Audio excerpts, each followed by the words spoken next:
Salut à tous, bienvenue aujourd'hui dans ce guide pour débuter Dead by Daylight, épisode numéro 1 du côté survivant. La dernière fois, on a vu le guide du côté des tueurs pour débuter. Aujourd'hui, c'est le côté des survivants. Alors, comment ça va se passer? On va faire à peu près la même chose, on va expliquer globalement quelles sont les compétences, le partage de compétences, etc., les personnages dans leur globalité, et on va voir un gameplay qui vous aidera à vous apprendre les débuts du loop, on va dire ça, pour faire vraiment la base du jeu, la réparation de générateurs, et les perks qui peuvent être intéressantes dans les perks générales. Et on va aussi voir les personnages de début, ainsi que les compétences obtenables, bref, à peu près, pardon, comme pour les tueurs. Donc, déjà, premier point très important sur les survivants contrairement aux tueurs. La différence entre les tueurs et les survivants, la différence majeure, excusez-moi, c'est que les survivants, dans la finalité, contrairement aux tueurs, ne sont que des skins. C'est-à-dire que les survivants ne partagent pas de pouvoir, ils n'ont pas de pouvoir. Tous les survivants sont les mêmes. C'est-à-dire qu'ils ont tous accès aux mêmes choses, c'est pas un gameplay différent. Le gameplay différent viendra de vous. Par contre, que vous preniez n'importe quel survivant, ce sera la même chose. C'est-à-dire qu'il n'y a pas vraiment un truc qui change, à part les compétences personnelles, dont on va parler aussi juste après. Voilà, faut bien prendre en compte que les survivants dans des BD ne sont pas comme les tueurs. Vous avez la possibilité de jouer n'importe quel survivant, ce sera la même partie à chaque fois. La seule différence, c'est juste vos préférences. Voilà, c'est un skin que vous allez apprécier, voilà, c'est un skin que vous allez aimer ou pas.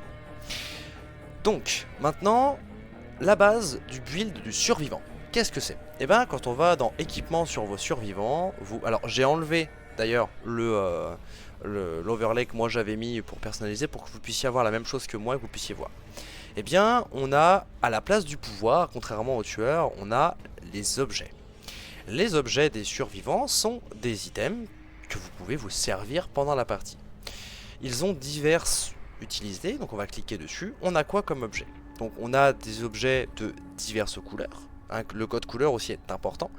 Le code couleur gris, c'est les objets communs. Le vert, ce sont les objets insolites. Le bleu, c'est les objets rares. Le violet, les très rares. Et les rouges sont les viscérales, qui sont les objets dits légendaires, entre guillemets. Vous vous doutez bien, plus ça monte en termes de coups de couleur, plus l'item est intéressant. Et plus il est rare à trouver dans la toile. Parce que oui, les objets, contrairement aux tueurs qui eux n'ont que les perks ou les add-ons ou les offrandes, les survivants, eux dans leur toile, vont avoir donc les compétences, les offrandes et les accessoires, mais les accessoires de leurs objets, puisque les objets sont trouvables dans les toiles, contrairement aux tueurs qui n'ont pas d'objets.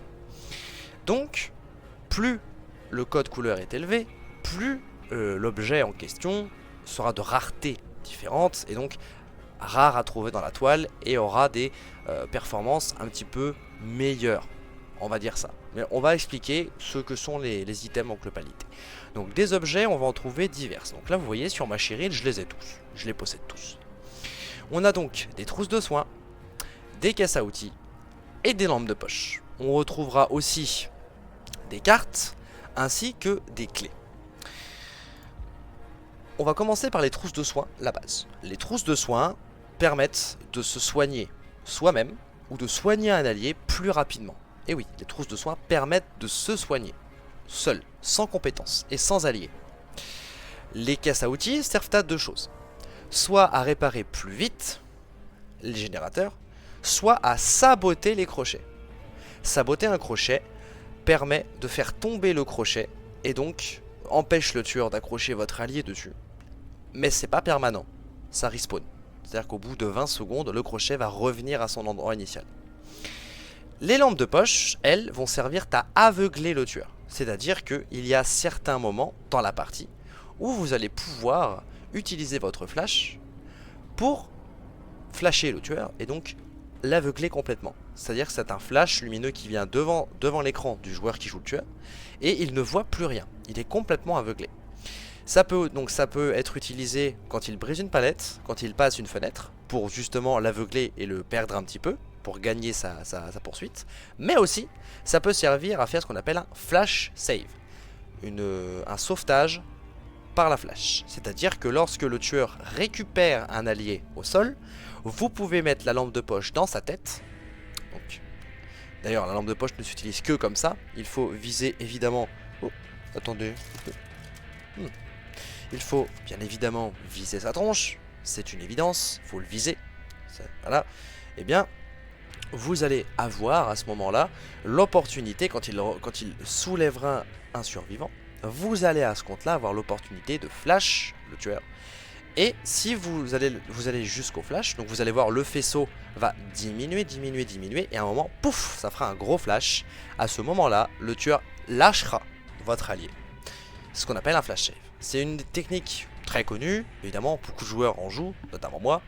C'est assez difficile à faire et ça demande un peu de préparation et de connaissance de jeu. Mais voilà à quoi servent les flashs. Ensuite, les deux autres objets dont on n'a pas encore parlé sont beaucoup moins utilisés, à part dans certains builds que certains connaisseurs utilisent. Je m'explique. Les cartes et les clés sont très rarement utilisées et elles ont principalement elles sont laissées à l'abandon.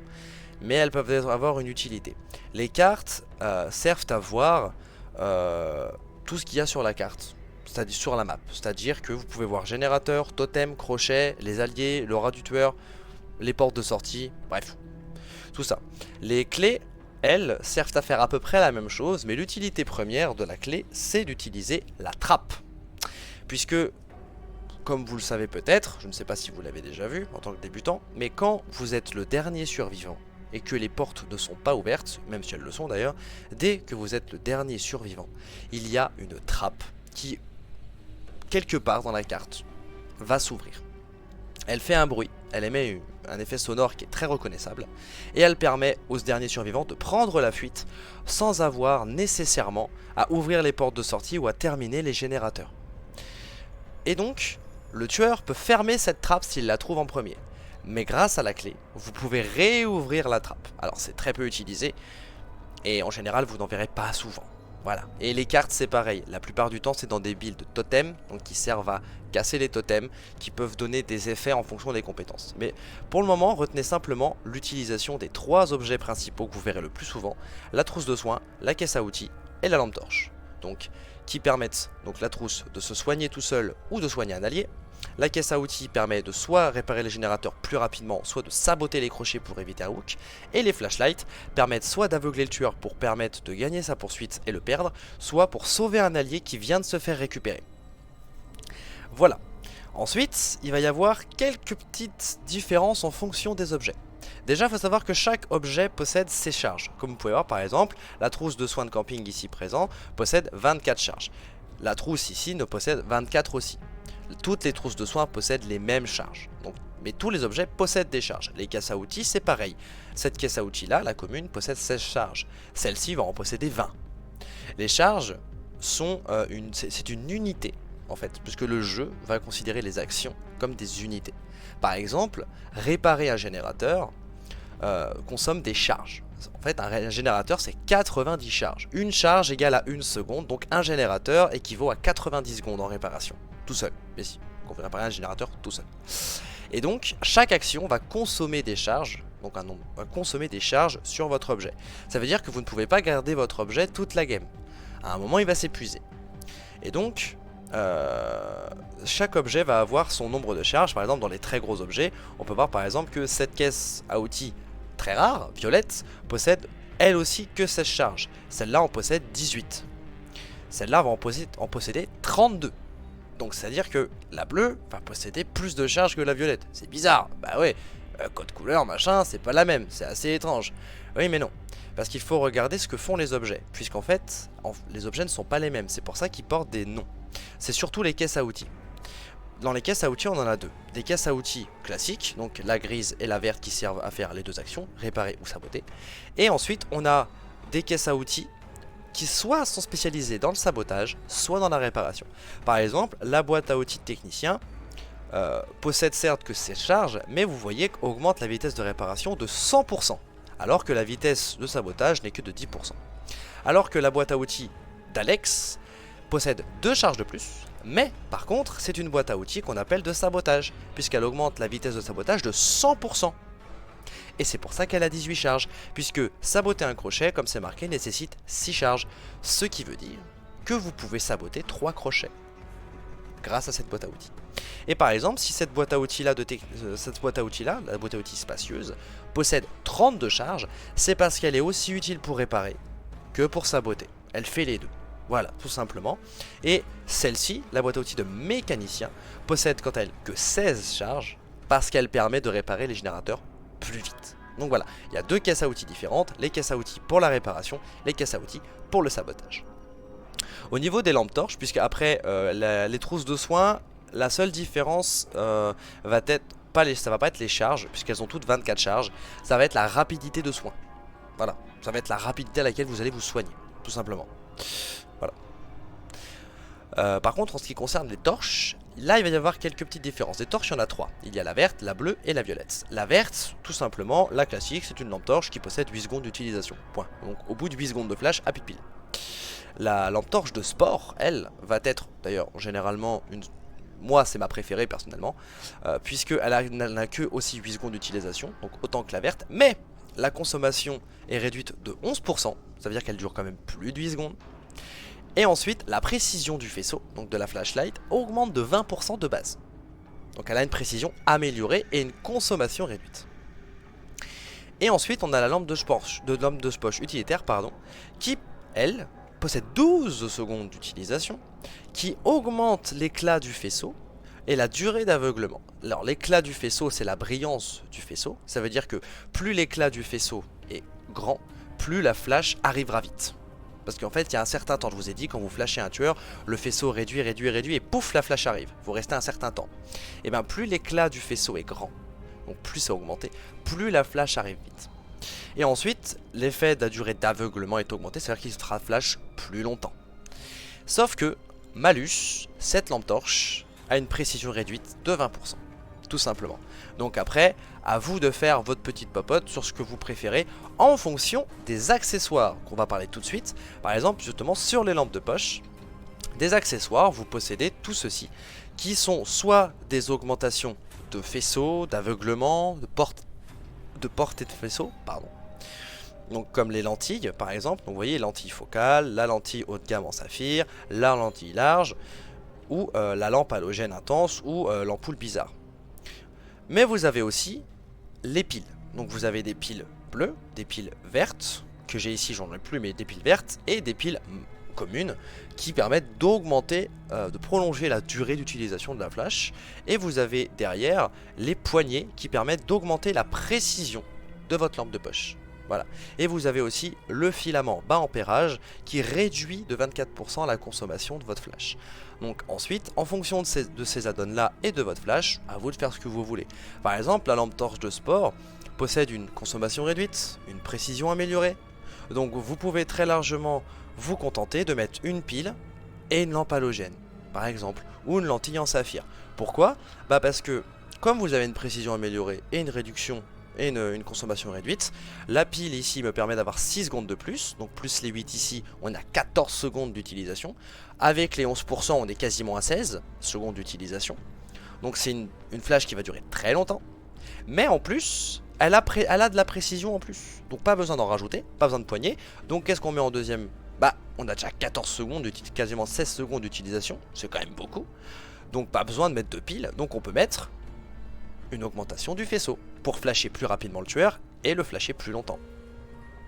Voilà, ça c'est à vous de faire votre popote. Voilà, si vous prenez la violette par exemple, la lampe de poche utilitaire, vous pouvez y mettre une poignée en caoutchouc pour pallier aux 20% de moins, mais en plus vous rajoutez 20%, donc ça veut dire que ça vous fait la même précision que lampe de poche de sport. Vous avez 20% de précision améliorée, mais comme elle a déjà de base 12 secondes d'utilisation et qu'elle augmente de base la durée d'aveuglement et l'éclat du vaisseau, donc de base là elle flash plus fort, et peut-être que vous pouvez mettre le filament bas ampérage pour réduire de 24% l'utilisation de la pile, ce qui ne vous fait pas 12 secondes mais quasiment autant que la lampe de poche de sport avec la pile, quasiment 16 secondes.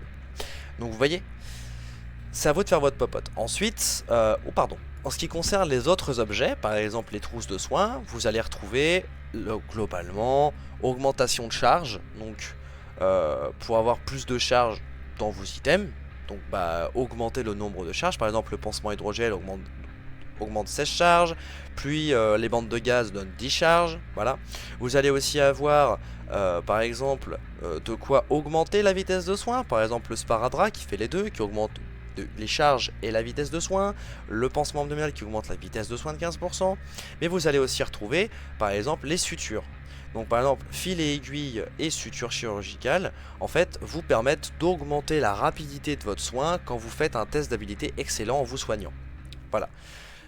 Et ensuite, on a les deux items assez rigolos, qui sont la seringue anti-hémorragique et l'agent sceptique. L'agent sceptique permet de, une fois injecté, vous donner de l'endurance, le statut d'endurance, donc qui permet de supporter un coup supplémentaire sans tomber.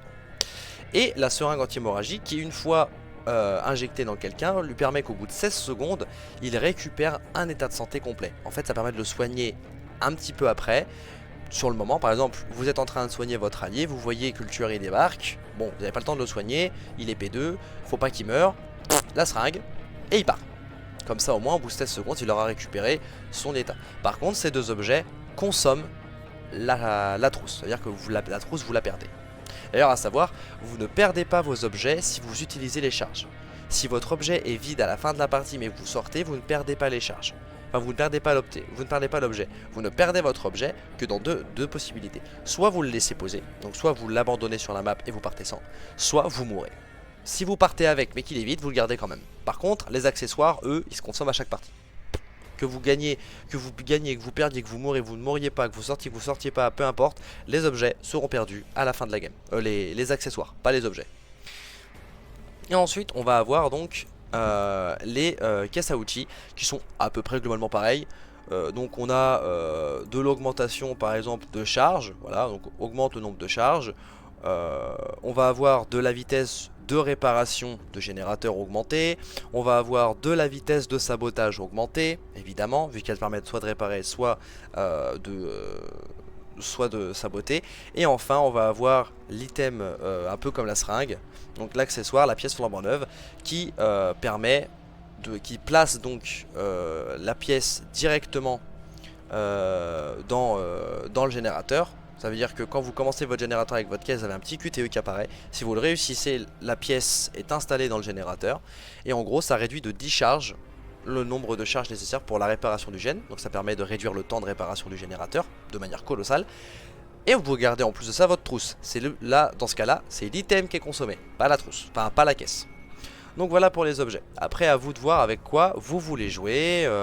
Est-ce que vous êtes plus à l'aise avec une trousse de soins peut-être pour vous soigner tout seul? Est-ce que vous voulez soigner vos alliés? Est-ce que vous préférez tambouriner les générateurs? Est-ce que vous préférez saboter par exemple pour éviter de perdre vos alliés? Voilà, ça c'est vous qui voyez.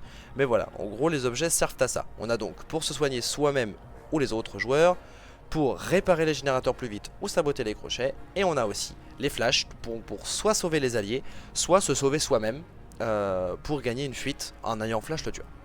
Ça donc c'était pour les objets. Maintenant on va passer aux compétences, parce que les compétences, eh ben, il y en a beaucoup. Comme pour les tueurs, vous avez beaucoup de compétences, évidemment. Il y a des compétences générales et des compétences personnelles. Comme pour les tueurs, et ça marche de la même manière pour les tueurs que pour les survivants, c'est tout pareil.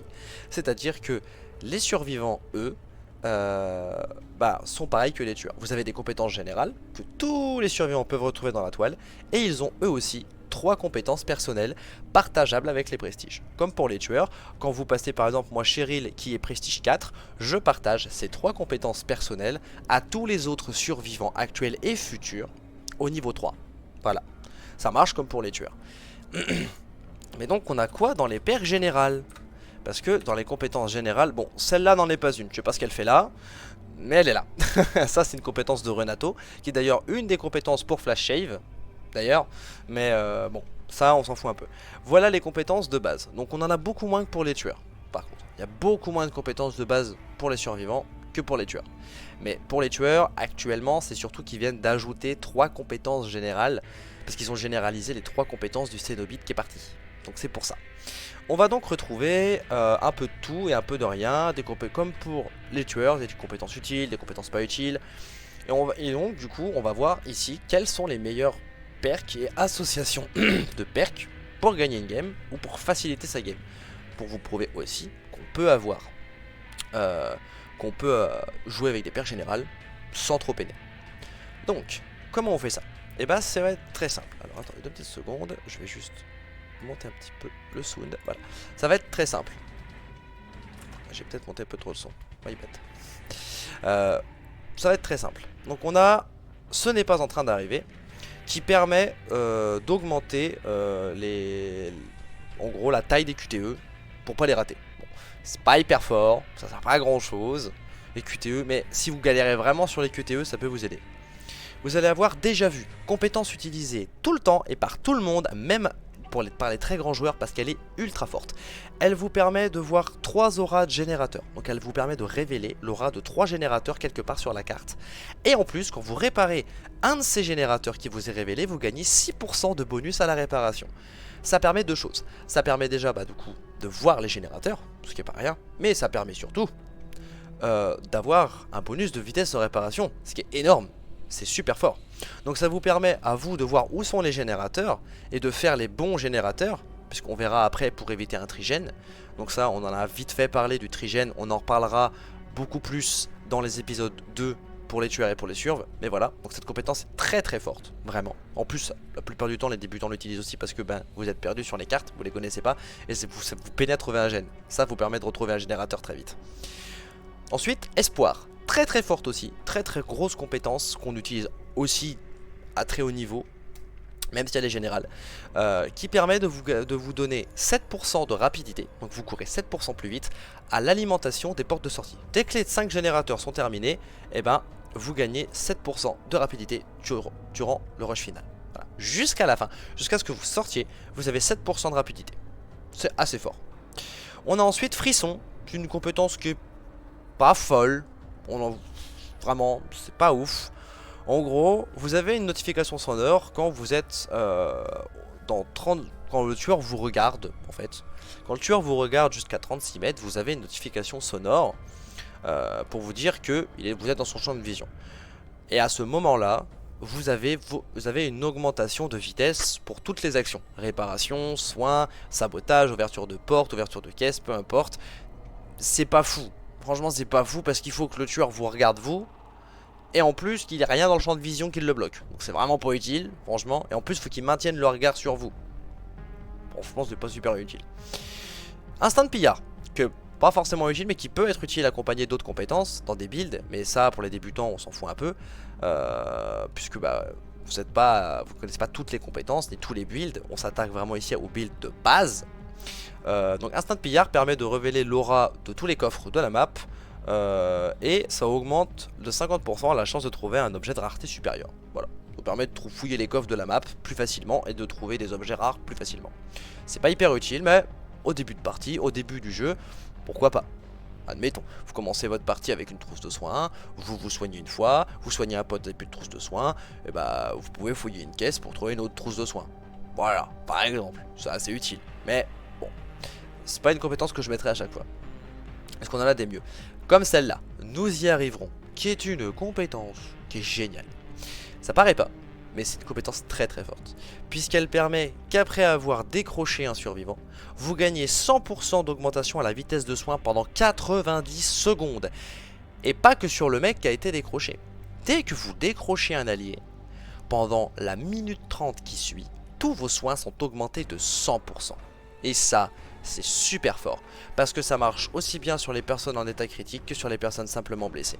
Et ça, c'est super fort. C'est une compétence qu'on voit toujours aussi, même sur des très très vieux joueurs qui ont l'habitude de jouer avec des builds précis. On la voit toujours parce qu'elle est super forte.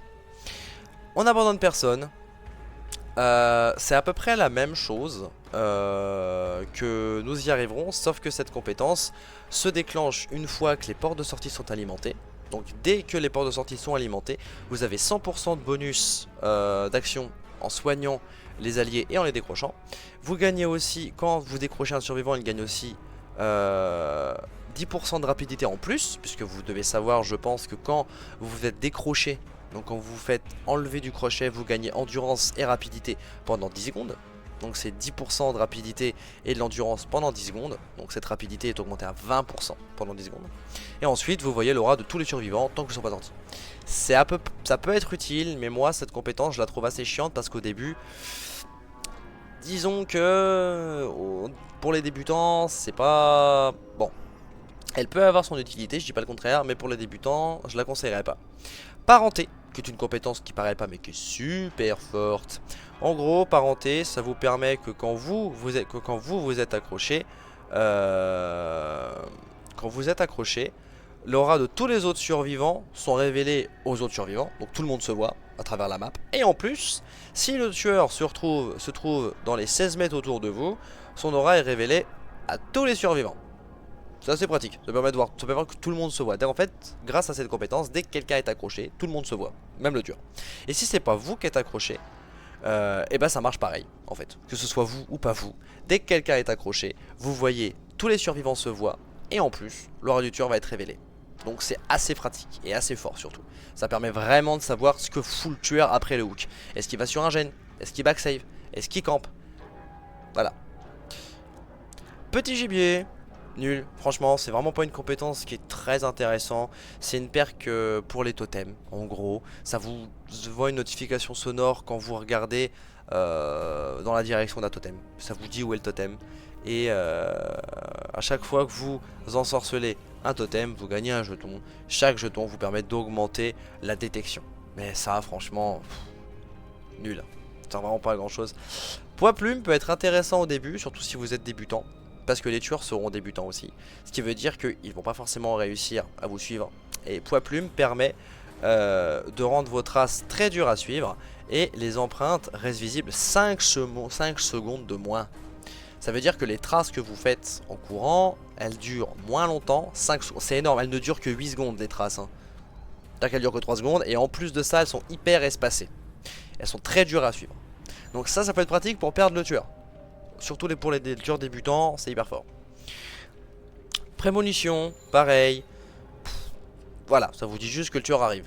Pas intéressant, vous avez l'aura de tueur qui vous le dit de toute façon. Résistance, très fort aussi, hyper forte. Utilisée aussi, un peu comme nous y arriverons. Et comme déjà vu, utilisée même par les grands joueurs et tout, dans des grands builds. Pour des personnes qui ont l'habitude. Très fort, résistance. À chaque fois que vous êtes blessé, donc quand il vous manque un statut de santé, parce que vous savez qu'il y a 3 états, le statut pleine forme, vous prenez un hit blessé, vous reprenez un hit critique. Et ben quand vous êtes blessé, vous gagnez 9% pour tout. C'est-à-dire que toutes les actions que vous allez entreprendre, réparation, sabotage, soins, ouvrir les portes, sauter les obstacles, même les sauts d'obstacles, donc passer les palettes et passer les fenêtres, tout augmente de 9%. Tout. C'est super fort. C'est super fort. Sentiment obscur, pareil. À chaque fois qu'un gène est réparé, l'aura du tueur vous est révélée dans un rayon de 24 mètres pendant 10 secondes. Assez sympa, mais bon, voilà. C'est pas... Voilà, en gros dès que vous finissez un gène, vous savez où est le tueur pendant 10 secondes. C'est fort, mais il y a mieux. Et enfin, vente glissante. Bon, qui permet de se décrocher tout seul. Enfin, aujourd'hui, qui déverrouille la capacité de se décrocher soi-même. Parce que pour ceux qui rejoignent le jeu maintenant, vous ne le saviez peut-être pas, mais avec le patch de Springtrap qui vient d'arriver, Behavior ont supprimé la possibilité de tenter de se déhook soi-même. Ils l'ont enlevé. Avant on pouvait tout le temps, maintenant on peut plus. Il faut soit une offrande à chance, donc qui augmente la chance de déhook, soit viande glissante qui permet donc d'augmenter, de donner cette capacité de se décrocher, mais qui en plus augmente de 3 le nombre de tentatives pour se libérer du crochet, ce qui veut dire que vous avez 5 tentatives au lieu de 3. Au lieu de 3 vous en avez 6 pardon, et en plus de ça les tentatives ont plus que 4% de chance, parce que de base quand vous cherchez à vous déhook tout seul, vous avez 4% de chance de réussite, mais avec cette compétence vous passez à 6%. C'est pas beaucoup, mais vous avez 6 essais, ça peut jouer. Pas très utile, mais bon. Donc voilà pour les compétences générales. Ça c'est pour toutes les perks générales du jeu. Maintenant avant de faire un build et de partir sur un gameplay avec un build fait que de pertes générales, on va parler des personnages de base du jeu. Puisque, ben, vous avez les persos de base dans le jeu. Donc dans le jeu de base, vous possédez donc Dwight, Meg, Claudette, Jake, Nea, Bill et David King. Normalement, non, même pas, je crois que King il est achetable. Mais normalement, ces 5 là vous les avez. Donc au minimum vous avez Dwight, Nea, Claudette, Jake et Meg. Donc en fonction du personnage que vous jouez, vous pouvez utiliser ses compétences à lui pour faire un build avec les pertes générales. Alors, ça vous force à jouer un petit peu de manière spéciale, mais par exemple, la plupart du temps, les gens vont jouer Dwight. Les compétences de Dwight, les compétences générales de Dwight sont assez intéressantes. On a, bon, Lien qui permet de voir l'aura des personnages, des alliés blessés. On a Meneur qui permet d'augmenter la vitesse d'action de tous les survivants qui sont à 8 mètres de vous, autour de vous. Et on a Fait Épreuve qui permet d'augmenter de 10%, qui permet d'augmenter de 10% la vitesse de réparation de générateur de tous les alliés qui travaillent sur le même générateur que vous. Par exemple, avec Dwight, vous pouvez faire un build full gen rush. Vous pouvez utiliser Fait Épreuve et Meneur, mais vous pouvez aussi utiliser Déjà Vu. Voilà, en plus. Et en dernière compétence, en compétence générale, vous pouvez peut-être mettre Nous y arriverons. Voilà, qui permet d'augmenter votre soin à vous, et grâce à Meneur, vous allez augmenter le soin de vos alliés aussi. Donc vous allez soigner super vite si vous soignez à 2, par exemple. Et vous pouvez même jouer avec une caisse à outils. Voilà, vous jouez avec une caisse à outils spéciale pour réparer les générateurs. Entre Meneur, Déjà Vu, Fait Épreuve, la caisse à outils, le générateur il tiendra pas longtemps. Voilà, vous pouvez jouer par exemple, la plupart aussi vont jouer Claudette. Claudette qui possède connaissance en botanique, qui augmente la vitesse des soins, qui joue autotraitement, qui vous permet de vous soigner tout seul sans trousse de soins. Bon, ça soigne qu'à 35%, donc c'est très lent, il y a beaucoup mieux, mais elle possède cette compétence, mais elle possède surtout aussi Empathie, qui permet de voir l'aura des survivants blessés à 128 mètres. Donc là vous pouvez jouer soin, vous pouvez utiliser Empathie et connaissance en botanique pour augmenter la vitesse de vos soins, vous pouvez utiliser Nous y arriverons, donc qui va vous permettre d'augmenter aussi de 100% votre vitesse de soins, qui passera à 150% avec connaissance en botanique, et une autre compétence que vous avez par exemple Poids Plume à la fin de la partie pour pouvoir, Espoir pardon, pour pouvoir partir par exemple. C'est un exemple, mais voilà. On va pas faire de build précis par survivant parce que sinon ça prendrait une plombe pour les débutants. On va simplement se contenter de jouer, de faire un build avec que les pertes générales. Mais là je vais vous expliquer un peu le principe des persos de base. On a ensuite Meg qui possède des compétences ultra intéressantes comme Adrénaline, Sprint Burst et donc qui sont 2 perks à épuisement. Alors les perks à épuisement, c'est pour ça que je fais un petit aparté avant de vous balancer sur le build et le gameplay. Les perks à épuisement, elles sont hyper utiles. Il vous faut toujours au moins une perk à épuisement si vous avez, quand vous êtes débutant on s'en fout, si vous avez, essayez de mettre une perk à épuisement dans vos builds, c'est ultra important. Les perks à épuisement, comment ça marche? Quand vous utilisez une compétence à épuisement, quand vous déclenchez votre compétence à épuisement, vous avez sur la droite le logo d'épuisement qui est un petit cœur. Le petit cœur, donc, lui, va indiquer que vous êtes sous épuisement. Pour récupérer de cet épuisement, il faut arrêter de courir jusqu'à ce que la barre soit terminée. Et donc vous pouvez regarder sur votre compétence à épuisement combien de temps. Par exemple, la course effrénée va vous donner un épuisement de 40 secondes. Que veut dire ce statut? Ça veut pas dire que vous pouvez plus courir. Ça veut pas dire que vous pouvez plus rien faire. Épuisement indique simplement que vous ne pouvez plus utiliser d'autres compétences à épuisement si vous êtes sous épuisement. Voilà, tout simplement. En gros, c'est pour limiter l'utilisation des compétences à épuisement et ne pas en abuser. Parce qu'il y en a vraiment beaucoup, des divers et variés qui sont très utiles. On a en plus atterrissage équilibré, par exemple. Nea, ici présente, possède aussi une perk à épuisement qui est atterrissage équilibré. Voilà. Cette compétence, atterrissage équilibré, vous permet, une fois que vous tombez d'une certaine hauteur, vous n'êtes pas déséquilibré. Donc ça veut dire qu'il n'y a pas l'espèce d'effet de ralentissement quand vous tombez d'une grande hauteur. Et derrière, vous gagnez 50% de rapidité pendant 3 secondes. Et Sprint Burst, par exemple, de Meg, elle fait la même chose mais sans sauter. C'est-à-dire que dès que vous commencez à sprinter, vous avez 50% de vitesse. Et si vous pouviez cumuler les deux, ce serait beaucoup trop fort. Ça veut dire que vous avez juste à sauter d'une fenêtre, vous arrivez par terre, vous gagnez 50% de rapidité. Et derrière Sprint Burst active, vous regagnez donc 100% de vitesse. Ça fait beaucoup trop. 100% de vitesse, c'est énorme. Donc pour éviter l'utilisation et la surutilisation des compétences à épuisement, et ben il y a le statut d'épuisement qui vous oblige à récupérer de l'épuisement avant de vous en servir. La seule compétence à épuisement qui est utilisable malgré le statut épuisement, c'est la deuxième perk de Meg, Adrénaline. Adrénaline fait qu'une fois que toutes les portes de sortie sont alimentées, que vous soyez blessé ou en état critique, vous regagnez un statut de santé. Ça veut dire que si vous êtes blessé, vous repassez en pleine forme. Si vous êtes en statut critique et que les générateurs se finissent, vous repassez sur vos jambes et vous passez au statut blessé. Et ça vous octroie 50% de rapidité pendant 3 secondes. Cette compétence vous inflige épuisement. Pardon, c'est une obligation, puisque du coup si vous avez Sprint Burst à côté ce serait fort, ça vous donne déjà que ça vous redonne un statut de santé, mais si en plus de ça, ça vous donne le statut de santé, plus 50% de vitesse et les 50 autres pourcents de vitesse de Sprint Burst, donc 100%, ça serait beaucoup trop fort.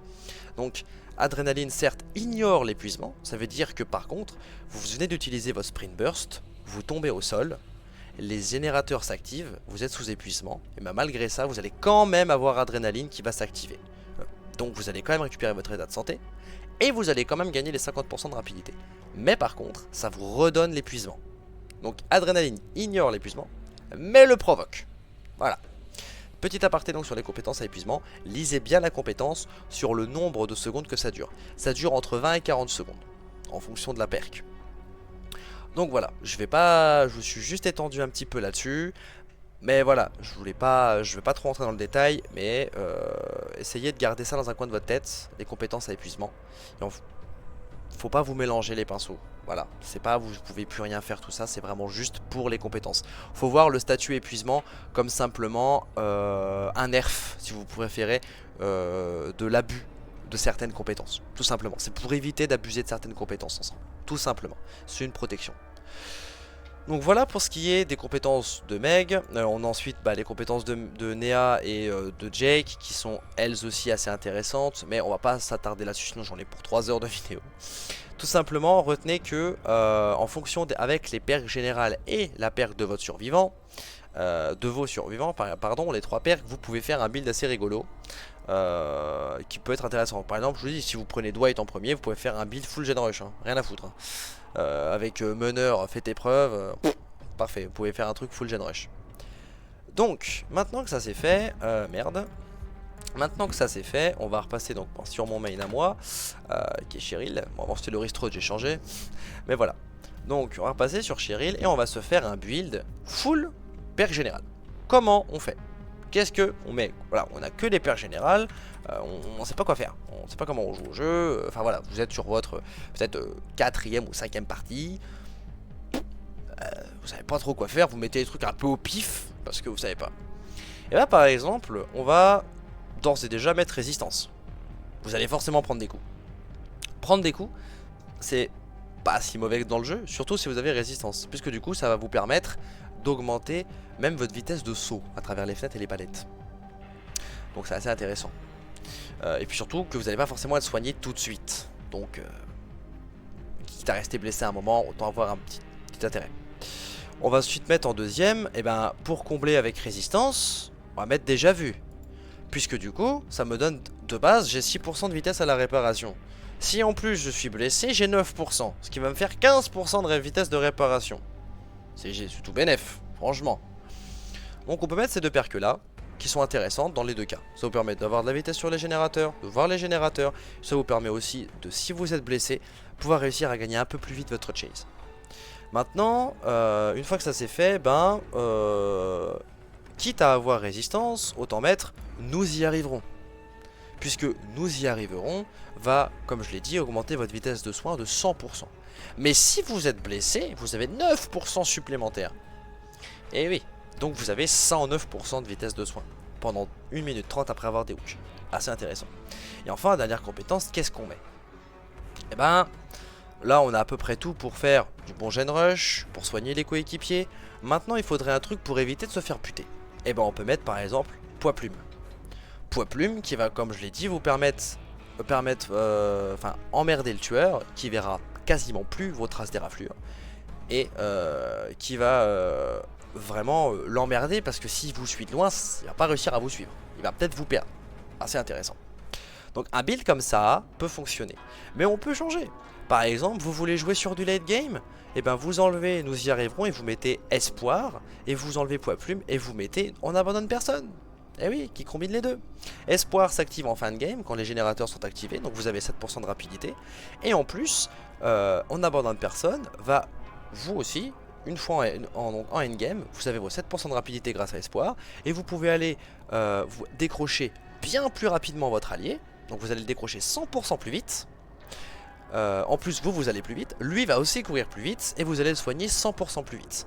Et donc par exemple, admettons, vous en foutez des générateurs, ce que vous pouvez faire, vous pouvez mettre espoir, on abandonne personne, on enlève déjà vu et on met nous y arriverons. Comme ça, si on cumule le tout, une fois que les générateurs sont réparés, ça veut dire que potentiellement vous avez, donc déjà de base vous avez 7% de rapidité. Ensuite de ça, vous avez 100% d'action, vitesse bonus en décrochant et en soignant vos alliés parce que les ports sont alimentés. Mais en plus, vous avez les 100% d'augmentation de vitesse de nous y arriverons qui se cumulent. Donc vous avez 200% de rapidité de soin une fois les portes ouvertes. Et en plus, si vous êtes blessé, vous avez 9%. Ce qui monte quasiment à 210% la vitesse de soin. C'est énorme. Franchement, c'est super fort. Voilà, ça peut être une idée de build plus basée sur le late game. Un peu plus. Pour un build début de game, de vrais débutants, entre guillemets, qui peinent un petit peu à jouer au jeu, et ben, on va se contenter de prendre ces trucs-là. Vous serez souvent blessé, résistance est utile, vous allez peut-être être un peu perdu, donc bah, faut prendre déjà vu, parce que vous serez peut-être perdu dans les générateurs, en plus vous allez pouvoir réparer plus vite, ça combo avec résistance, poids plume, pour pouvoir vous sortir des traquenards, si jamais le tueur vous embête, ça peut permettre de le perdre plus facilement. Et enfin nous y arriverons, qui du coup va vous permettre de soigner vos alliés plus vite, une fois que vous aurez fait un décrochage. Ça peut être un build de base. Maintenant, qu'est-ce qu'on met en objet? Bah, on vient d'arriver sur le jeu, on sait pas trop quoi faire, on sait pas trop comment. Bah, regardez votre build. Si votre build ressemble à ça, ça veut dire que là, vous allez plus réparer que soigner. Donc, on va s'équiper d'une caisse à outils, tout simplement. Donc, par exemple, vous avez, bah voilà, la caisse à outils de mécanicien, qui permet donc de réparer à 75%. Bon, on va la mettre. Qu'est-ce qu'on a besoin? Bon, on n'est pas très fort sur les QTE, donc on va pas mettre la pièce flambant neuve, puis c'est une pièce rare, donc bon, on va pas la mettre. Mais du coup, par contre, on peut mettre, une bobine de fil, pour augmenter le nombre de charges, et donc du coup pouvoir réparer plus longtemps. Mais qu'est-ce qu'on peut faire aussi? Eh ben, si on est vraiment mauvais sur les QTE, qu'on n'y arrive pas, on enlève les tests d'habilité avec cet add-on là. Bon, je vais pas le faire parce que je m'en fiche un peu.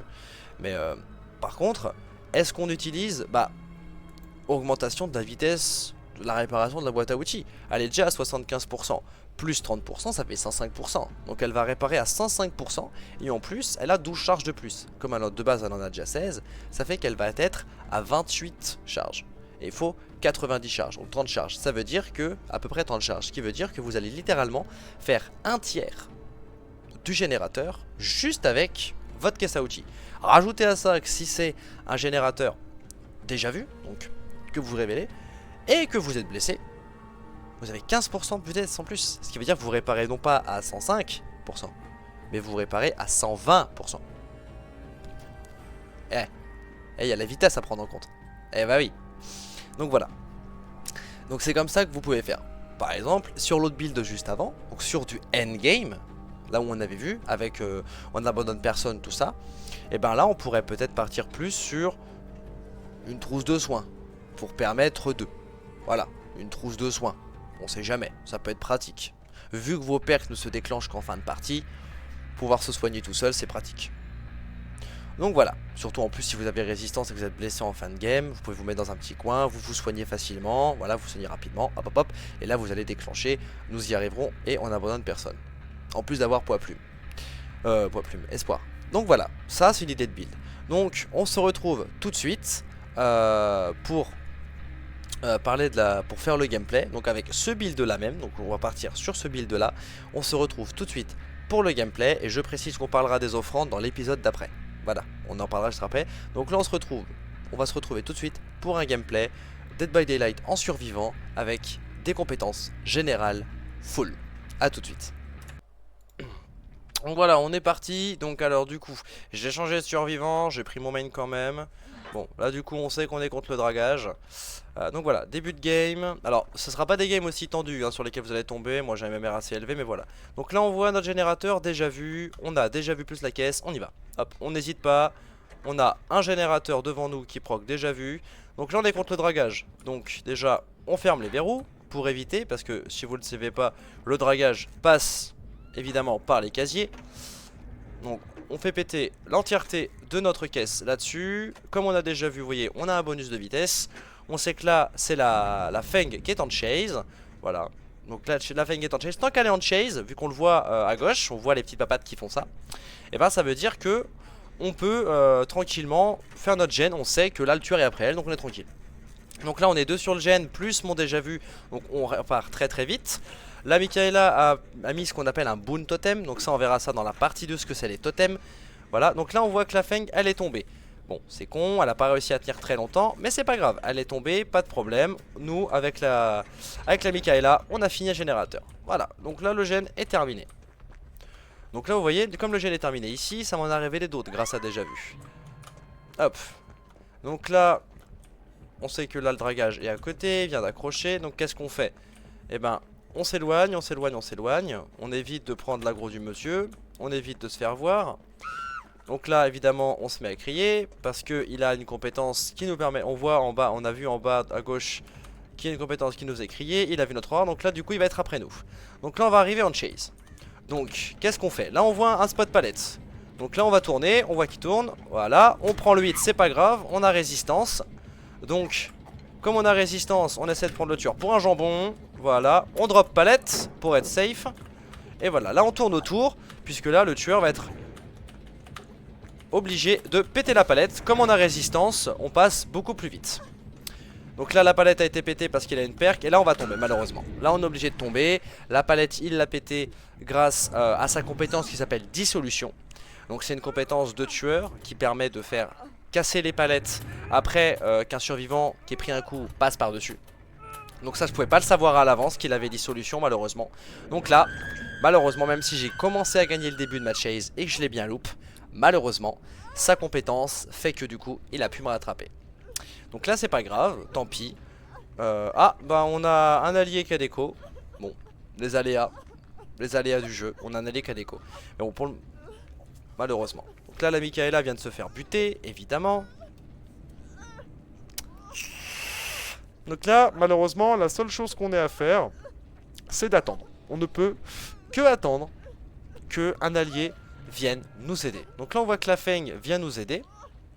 On voit que la Feng vient nous aider à nous décrocher. Donc là la Feng nous déhook. Elle va nous soigner sous le crochet. Donc vous voyez là, ah bah vous voyez pas qu'il y a ma cam devant. Mince. Mais de toute façon ça, les statues, on verra ça à la partie 2. Voilà, tout ce qui est totem, statues, etc. On verra ça partie 2.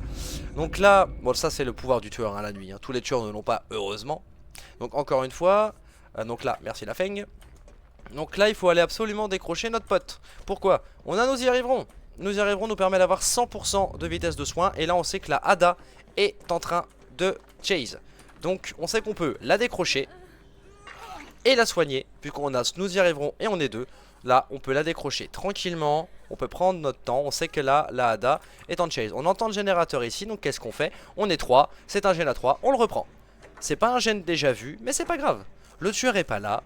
Il est en train de chase la Ada. On est 3 pour tabasser le générateur. Le but c'est de les faire. Donc là on n'a rien d'autre à faire. Voilà. Tout simplement. On continue de surveiller quand même aux alentours. Donc on surveille quand même. Parce que ben voilà, faudrait quand même pas se faire avoir. Donc là on voit que la chase s'est arrêtée. Donc là on se méfie évidemment. Et on sait que le dragage, quand on a l'habitude, dans la nuit, donc pendant ce moment là, n'a pas d'aura de tueur. Donc là on ne sait pas s'il arrive ou pas. Donc là on reste sur ses gardes. On reste sur ses gardes, voilà, là le gène est fini. Et il sort du casier, c'était évident qu'il allait arriver. Et donc là, on s'en va. Qu'on n'ait pas d'aura de tueur, c'est tout à fait normal ici. Puisque bah, c'était la nuit. Et donc là, on est encore après lui. Donc là, on retient l'info. Il a dissolution. Donc il pète les palettes. Qu'est-ce qu'on fait? On pré-drop. On pré-drop les palettes. Pourquoi? Pour éviter de se faire avoir. Là, on voit le volt, on prend le volt. Hop, voilà, on prend le volt ici. On sait qu'il y a un autre volt ici.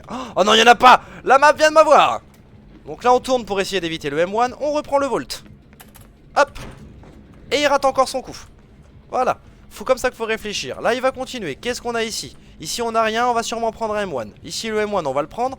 Mais grâce à ce M1 on aura un boost de vitesse qui va nous permettre d'avancer jusqu'à un autre endroit. Autre endroit ici où on a quoi? Le Volt. Hop, on prend le Volt. On regarde derrière nous, on voit qu'il est ici. On regarde la lumière rouge, on voit qu'il est là. On le prend pour un jambon, on bifurque, on pré-drop. Et là on voit qu'on a dissolution qui est encore active. Donc il ne faut surtout pas. Là il pète palette. Donc comme il pète palette, on repart. On sait qu'il faut pas aller au main parce que le main il n'y a pas de volt. Donc on repart. Grâce à Poids Plume, il galère à nous suivre. Là il a pris un casier pour sortir. Et donc là on ne court pas. On ne court plus, on ne fait plus de traces. On essaye de jouer sneaky. Et là la chase elle est gagnée. Là la chase elle est win de notre côté. Tout simplement, on a gagné notre première chase. Donc là on voit que le gène ici est démarré. Hop, on y va, en plus on a déjà vu. On en profite donc pour tabasser le générateur, ce qui fera du coup un autre gène sur les 5, il ne restera plus que 2. Donc là le gène on le fait très vite. Comme la Feng est à côté, un petit soin. Parfait, voilà, on finit le gène, on se fait soin. On voit ici là-bas les petites papates de l'entité qui veulent dire qu'une fois qu'un gène est terminé, l'entité les bloque. On a vu dans le guide sur les tueurs que ça c'est impasse. Quand un générateur est terminé, et ben ça bloque le générateur avec la plus grosse progression ailleurs. Donc là on sait que ce gène là est sous impasse, puisque vous voyez qu'il est bien tabassé. Donc là on attend 5 minutes, on reste sneaky, le gène est débloqué. Du coup qu'est-ce qu'on fait? On le reprend avec la Feng. Il ne reste qu'un seul gène. On voit que c'est ce gène là-bas, vous voyez ici, qui est sous l'entité et qu'il va faire nuit. Donc qu'est-ce qu'on fait? Eh ben on va essayer d'en faire un autre. Pourquoi? Parce que là le tueur va forcément essayer de se défendre. Ah, oula. Oh là là, j'avais pas vu le casier. Merde. Et puis là je me suis enfermé dans un endroit de merde. Comment je m'en sors d'ici? Hop, on prend le Volt. On prend le M1 malheureusement. C'est triste mais c'est comme ça, on s'est enfermé tout seul. Donc là il part, qu'est-ce qu'on fait? On récupère. Là il ne récupère pas, on récupère. Il nous pick up pas, on se contente de récupérer tout simplement. Voilà, on s'embête pas, on récup. Y a pas de souci. On voit là du coup l'aura des autres alliés, puisque quand vous êtes accroché ou en état critique, vous voyez l'aura de vos autres potes. Quoi qu'il en manque un. On voit l'aura que 2 potes. Où est le 3e pote? Ah bah non, bah oui, on voit ah. On se fait pick up, il va nous emmener. Ce qui veut dire que là du coup on a, voilà, elle qui est hook va se faire des hooks juste après. Voilà, donc là il va y avoir une déhook. Elles vont devoir se barrer. Dans l'optimal, le 4e survivant, donc le 3e qu'on voit toujours pas d'ailleurs, devrait venir m'aider à me faire décrocher. Mais là du coup il a pris la chase contre la Hada. Donc la Michaela vient m'aider. Nous y arriverons, on la soigne en première. Ah bon, évidemment, ah bah là nous y arriverons aussi. Parfait. Donc comme elle là nous y arriverons, elle nous décroche. Hop. Nous on peut la soigner. Non c'est vrai, celle qui me décroche. Donc bah on en profite aussi pour la soigner. Et on sait que c'est le générateur qui était juste devant nous, qui était enfermé par les papates de l'entité. Ce qui veut dire qu'on sait que ce générateur là est bien avancé. Là on entend le rat tueur. Le tueur fait ce qu'on appelle un back save. Donc là, ah, on évite de se faire reveal, puisque du coup il ne sait pas qu'on est là. Pas de bruit évidemment. Quand vous êtes accroupi et que vous marchez, vous ne faites aucun bruit. Il n'entend pas les bruits de pas, il n'entend rien. Donc on y va doucement, voilà, on reste gentil. Et là malheureusement il a ce qu'on appelle un trigène. C'est à dire qu'il a une zone dans laquelle les générateurs seront faciles pour lui à défendre. Ça après on verra dans la partie 2 ce que c'est aussi. Et on apprendra comment à se défaire d'un trigène et comment faire pour gagner. Même s'il a un trigène, qui est une technique très forte en tueur. Et on parlera d'ailleurs de la technique du trigène quand on fera la partie 2 sur les tueurs. Donc là dernier générateur. Là qu'est-ce qu'on fait? C'est le dernier gène, on tabasse. Quitte à crever, on tabasse le dernier gène. Mais on voit que là il est sur la Hada, donc il peut pas. On voit les portes de sortie, une ici, une là-bas. La plus loin elle est ici, on s'oriente vers la plus loin. On s'oriente vers la plus loin, pourquoi? Parce que du coup le tueur il est complètement à l'opposé. Le tueur il est complètement à l'opposé. Donc du coup on va essayer d'ouvrir la... Ah bah voilà, vous voyez comme je vous dis, elle est déjà dessus. Elle est déjà dessus. Donc on s'en fiche un peu. On attend ici pour voir. Et donc là vous voyez, elle ouvre complètement la porte. Et là la game en soi, elle est gagnée. Là malheureusement, il y a eu un accrochage. Mais là c'est un bot. Donc on va pas se faire chier à aller faire survivre un bot. On s'en fout. En plus la nuit tombe. Je suis P2. La Michaela est P2. On risque de mourir. C'est un bot pas un joueur. On va pas aller le défendre. ça sert à rien. Là, on se contente simplement de sortir tout ce qu'il y a de plus bête, et boum. Et là, notre partie, elle est gagnée. Voilà. Là, on a gagné notre première partie avec que des perks en général. Et comme vous avez pu voir, en plus, moi, j'ai un MMR plus haut. Donc, c'est un tueur avec un MMR plus haut. Donc, du coup, vous voyez qu'on a quand même réussi à gagner une sacrée partie. Mine de rien. Donc après on peut aller en mode spectateur, voir ce qui se passe. Donc là on voit que la Mikaela essaye quand même d'aller, essayer de sauver la Ada, malgré le fait que ce soit un bot. Et là vous voyez que du coup, ben la Ada ouvre la deuxième porte et là les deux peuvent se barrer. La Mikaela se met derrière la Ada pour prendre le coup au cas où, puisque la Ada est blessée et qu'un coup la mettrait au sol. Elle qui est en pleine santé se met derrière pour prendre le coup à sa place. Et là on voit que la partie, eh ben elle est complètement gagnée. Voilà, le tueur a perdu sa partie, puisque les 4 survivants sont partis. Tout simplement. Et pourtant, vous pouvez voir que nous y arriverons. Nous y arriverons. Et oui, je vous ai dit, les perks générales chez les survivants sont utilisés même par des personnes qui sont prestige 24. Et oui, puisque ce sont des perks très utiles. Vous voyez, on a fait le plus de points de sang de la partie. J'ai 40 000 points de sang générés dans la partie. On a réussi à sortir. Et on a que des compétences générales. On a même gagné une chase. Et la première on l'a perdue parce qu'on savait pas qu'il avait des solutions. Mais une fois qu'on a eu l'info, on a pu réfléchir à comment faire. Donc voilà. J'espère en tout cas que ça vous aura plu. J'espère que vous aurez un petit peu compris comment on joue à peu près survivant. C'est ça qu'il y a beaucoup de choses à dire, ça fait beaucoup d'infos. N'hésitez pas à re-regarder la vidéo plusieurs fois, il n'y a pas de souci. Vous pouvez la regarder plusieurs fois, ça vous aidera peut-être sûrement mieux à comprendre. En tout cas, voilà, c'était la première partie du guide pour les débutants côté survivant. On se retrouvera sûrement la prochaine vidéo pour la partie 2 du guide côté tueur. Donc sur lequel on verra des trucs un petit peu plus précis. Donc comment gagner son loop, comment savoir quand péter ou pas péter une palette, etc., etc. On verra un petit peu plus ça, les totems et tout ça pour la partie tueur. Pour la partie sûre, elle sortira du coup après celle-là. Donc elle sortira peut-être d'ici 2 semaines à peu près. Moins si j'ai le temps. Mais voilà. Donc on se retrouve du coup pour la prochaine vidéo qui sera la partie 2 du guide pour débutants côté tueur. J'espère que cette vidéo vous aura permis quand même d'en apprendre un peu plus sur Dead by Daylight et que ça vous facilitera vos parties. En tout cas, moi je vous dis à la prochaine pour une prochaine vidéo. Salut à tous et n'hésitez pas à passer sur les streams.